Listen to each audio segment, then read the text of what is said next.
What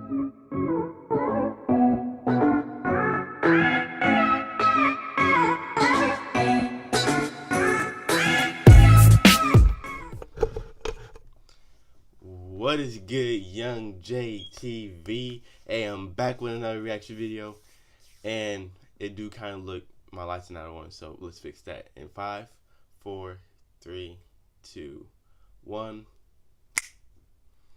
There we go. Hey, so today we finna be reacting to 30 things you missed in Avengers Endgame.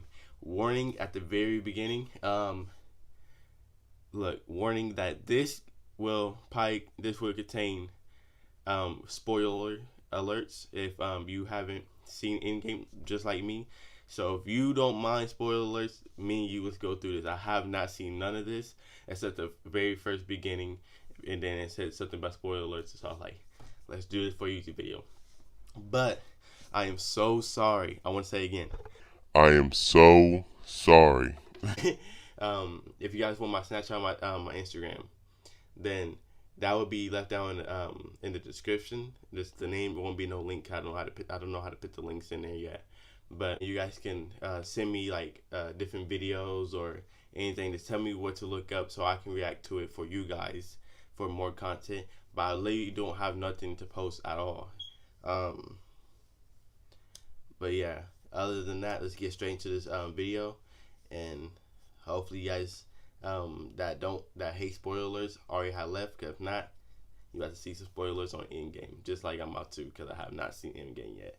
But let's get right into the video. Yeah.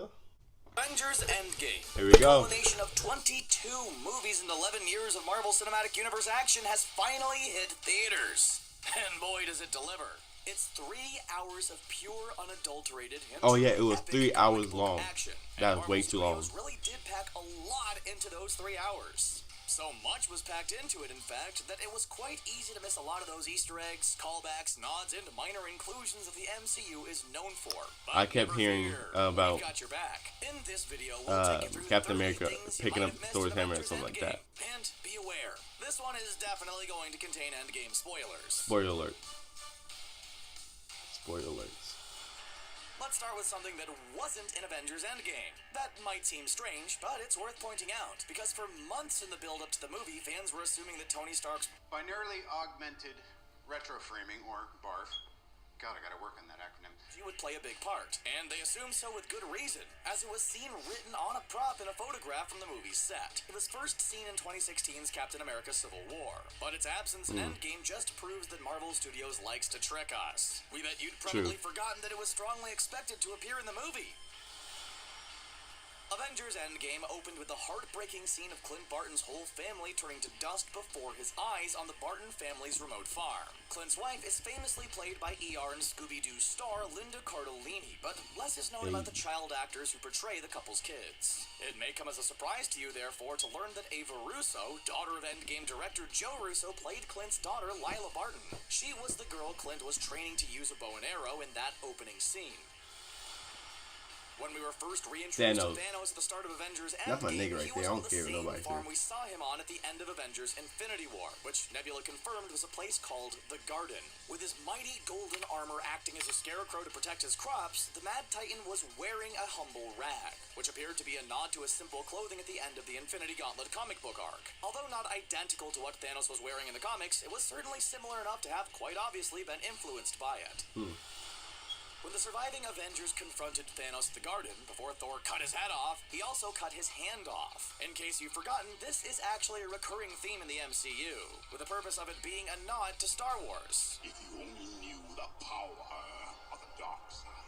The likes of Bucky Barnes, Aldrich Killian, Ulysses Claw, and Groot have all lost appendages to the franchise. And in Avengers Endgame, Thanos continued that theme. In fact, Bruce Banner also lost the use of his arm when he reversed the snap, so that also continues the theme to a lesser extent. He reversed the snap? When Steve Rogers was How running did a he support reverse group the for snap? Survivors of the Decimation, director Joe Russo's cameo as the MCU's first openly gay man, talking about his first date in 5 years, was an easy one to spot. But there was a less obvious cameo in that same scene, in the form of Jim Starlin, who was playing another participant in the group who asked Russo's character about his date. Starlin is a comic book writer and artist, who happens to be responsible for the creation of Thanos, as well as characters like Drax the Destroyer, Gamora, and Shang-Chi. Gamora. Fans have been She speculating about how Paul Rudd Scott Lang would escape the quantum realm, since he got stuck in there at the end of last year's Ant-Man and the Wasp, and all was revealed in Avengers Endgame. The quantum tunnel van that took him to the quantum realm in the first place had been sent to a storage facility in San Francisco, where 5 years later, a rat activated the tunnel by crawling over some buttons. The number of the specific lockup it was stored in was 616, a reference to the designated name of the main universe in Marvel's comic books. Speaking of that I'm sorry. known star in disguise. Dang it. I'm sorry, you guys. Somebody called me, but let's carry on. In San Francisco, the security guard who let Scott Lang out of there was a well-known star in disguise, none other than Ken Jeong. His Community co-star Yvette Nicole Brown also appeared in Avengers Endgame, but her cameo was more easily identifiable. She was in the elevator with Steve Rogers and Tony Stark back in the 1970s. Rather interestingly, Jeong's character was reading a collection of J.G. Ballard's short stories called Terminal Beach. One of the stories within that volume happened to be a little number called Endgame, which is obviously no coincidence.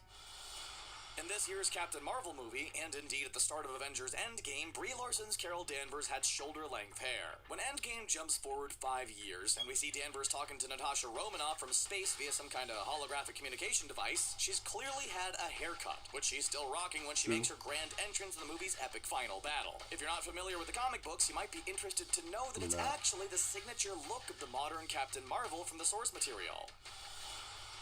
They know a lot. When Natasha was talking to the hologram of Carol Danvers, she was also talking to Rocket, Rhodey, Nebula, and Okoye, all of whom are reporting from their missions. Okoye notably mentioned the fact that there had been a huge seismic activity on the ocean floor, but her plan of action to deal with it was to do nothing, because that wasn't their job. Could this have been a hint at the existence of Namor? We've already seen an Atlantis Easter egg in 2010's Iron Man 2. Maybe Okoye didn't feel the need to deal with ocean issues because she knew Namor would. One of the coolest moments in Avengers Endgame came when Tony Stark arrived at the Avengers compound with the news that he'd figured out time travel. He pulled up in his sports car and was greeted by Steve Rogers, who Tony proceeded to surprise by returning his iconic vibranium shield to him, which he'd taken in 2016's Captain America Civil War. As he handed the shield over, a familiar piece of music played in the background, and that was the theme music from Captain America the First Avenger, Cap's first solo outing in the MCU from back in 2011. He was so skinny, bruh. Avengers Endgame revealed that the surviving Asgardians had set up a new home in Tonsberg, Norway, called New Asgard. Tonsberg has a history in the MCU. It was the site of the Frost Giants' defeat against Odin's armies, as well as the town where the Red Skull found the Tesseract. In the comics, Asgard has floated above Oklahoma, and in an alternate Marvel Comics universe, New Asgard was the name of a version of Asgard. There's a lot of stuff I don't even know. So this wasn't a new idea. In fact, it could lead to an adaptation of the epic Siege story arc in the MCU. At the start of Avengers Infinity War, Tony Stark mentioned that Ben & Jerry's had named a flavor of ice cream after him, which Doctor Strange said was rather chalky, prompting Wong to reveal that his favorite flavor was Hulka Hulk Burning Fudge. In Avengers Endgame, in a scene showing some of the remaining Avengers sharing meals, there was a shot of Bruce Banner diving into a massive tub of the dessert, showing that, like Wong, he too is a fan of the Hulk-inspired creation. When Steve Rogers, Tony Stark, Bruce Banner, and Scott Lang traveled back to 2012's Battle of New York, we saw the aftermath of that iconic battle. Rogers entered an elevator with the Hydra strike team in it, including Brock Rumlow and Jack Rowlands. But rather than a repeat of the awesome elevator fight from 2014's Captain America the Winter Soldier, he avoided conflict by whispering "Hail Hydra" into Jasper Sitwell's ear, pretending to be a Hydra agent. This was a fun nod to the Secret Empire comic book storyline. This is a lot of stuff I don't know, Rogers uttered the same phrase to reveal he'd been a Hydra agent all along. While they were in New York, the heroes altered the events that occurred there, enabling Loki to escape with the Tesseract. What you might not realize is that there could be repercussions to that in the main MCU. Tony Stark said time travel rules aren't like Back to the Future, so altering the past won't change the main timeline. Yet, when Steve Rogers went back in time, he aged within the main timeline. Essentially, that Loki TV series could still end up taking place in the main MCU timeline. The Stan He Lee died. cameo in Avengers Endgame, which was likely his last one, unless the late great comic book icon filmed one for Spider-Man Far From Home, was particularly joyous. It occurred in the 70s time jump, with Lee playing a de-aged hippie version of himself, driving past the military base with a female friend, proclaiming to them that they should make love, not war. On the back of his car was a bumper sticker that read, "Nuff said," his second most famous catchphrase after Excelsior. The reason for that 70s time jump was so Tony Stark and Steve Rogers could obtain both the Tesseract and some Pym particles in one fell swoop. But given that Rogers would have been recognized at the place called the birthplace of Captain America, he had to wear a disguise. The disguise included a shirt with the word Roscoe on it, which in the comic books was the name of the man who replaced Rogers as Captain America when the hero was going by the name Nomad.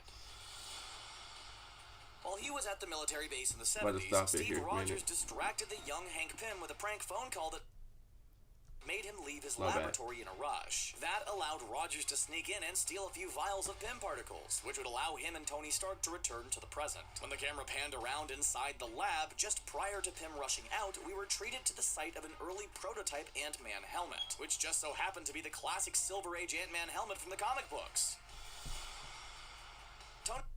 Okay, I'm stopping right there. This is a lot. I don't know what I thought. I should have looked at the time. But that is literally a lot. Oh my gosh. What? There's a lot that I don't know. And that just told me. But a lot of this stuff is coming, it seems like it's coming from the comic books. But if you guys want to see more of this, then the second part will be up sometime. I don't know when. But hopefully tomorrow it'll be up. I'm posting this today. But yeah, tell me if you guys want to see more videos like this. Spoiling. Whatever. I know a lot of people don't like spoiling, but some people like spoiling. But with that said, I want you guys to text me on Snapchat or on Instagram. I would prefer Instagram. But if you guys have any videos I should watch, or whatever, or videos I should do, like, you know, I don't know, food choices or anything. I do anything on my channel. Anything. Okay. But with that said, this was 30 things you missed in Avengers Endgame, and we only got to 18.